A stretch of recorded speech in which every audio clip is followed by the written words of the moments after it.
Night settles over the small copper town of Anaconda, Montana, the kind of quiet place where the evening wind carries the sound of passing trains and distant coyotes. The mountains rise like dark silhouettes against the sky, and Main Street sits in a hush that feels older than the town itself. People here know each other by voice, by truck, by the way they nod when passing in the grocery store.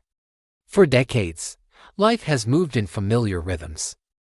Until the night everything changed. August 1st, 2025, a Friday. Heat presses against the valley long after the sun goes down. At the old bar of a century-old building of timber beams and worn leather stools, locals gather to unwind. A few regulars sit near the back, playing a lazy game of pool. Music hums from the jukebox. It is the kind of night no one remembers until tragedy makes it unforgettable. At 10:37 p.m., a figure steps out of the shadows and pushes open the front door. Some glance over, barely noticing. A few recognize him or think they do. His expression is tight, jaw clenched, eyes hard in a way that makes the air shift. He smells faintly of smoke. Witnesses will later recall a strange silence in the seconds before chaos erupted, as though the bar itself sensed something approaching.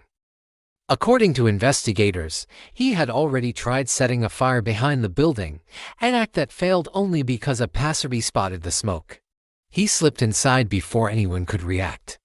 The next moment came like a splitting of the world, a sudden, violent, irreversible. Gunfire exploded. Not one shot, several, rapid. And hesitating. The room jolted into panic. Glass shattered.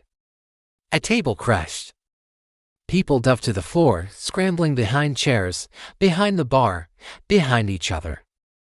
Someone screamed a name. Someone else shouted for help that couldn't arrive fast enough.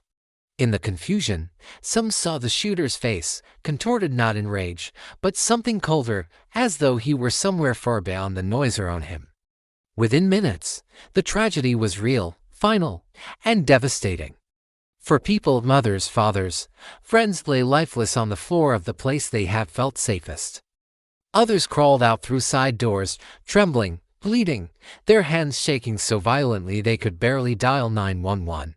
The old bar, once the beating heart of a sleepy town, became a crime scene marked with shell casings and the lingering smell of fear. Law enforcement arrived within minutes. Sirens split the night as deputies, state troopers, and paramedics swarmed the scene.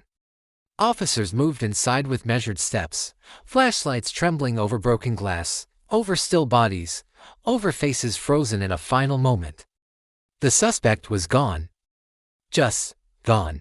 A door had been forced open, leading into an alleyway thick with summer dust. Tire tracks vanished into darkness. And so began one of the most intense manhunts Montana had seen in decades. The state's wide-open wilderness became both sanctuary and threat. Forest trails, abandoned mining roads, ranchlands stretching farther than the eye could follow, any of them could hide a man desperate enough to survive. Helicopters swept the skies at dawn. K-9 teams combed through timberline thickets. Could he be hiding out there, in those hills? The fear was something residents had never known. People triple-locked doors that had rarely been locked at all. Gas stations closed early. Local Facebook groups flooded with sightings, most false. Some unsettlingly plausible. Parents kept their children inside even on clear summer afternoons. As days passed, investigators pieced together the suspects' movements: stolen vehicles abandoned on back roads, footprints traced along irrigation canals. A jacket left snagged on a barbed wire fence. He was surviving on theft, instinct. And the vastness of the land, August 4th, August 5th, August 6th, each day. The community held vigils for the victims, their pictures printed on candles and posters. Tears fell in the hundreds as memories were shared, stories of kindness, laughter, and ordinary moments now painfully precious. For families would never be the same. Nor would the town. On August 7th, deputies found a campsite hidden deep in a patch of burned trees, remnants of old forest fires. A makeshift shelter. Footprints. Trash still warm. The manhunt tightened. Officers moved with a silent urgency. More than 100 personnel were now deployed. Forensic teams mapped every step. Finally, on the morning of August 8th, a rancher reported a suspicious man walking along a gravel road miles outside town. He looked exhausted, sunburned, barely standing. Units converged in minutes. When the suspect tried to run, he stumbled, dehydrated, disoriented, out of strength. Officers surrounded him, weapons drawn, voices commanding calm. He dropped without resistance.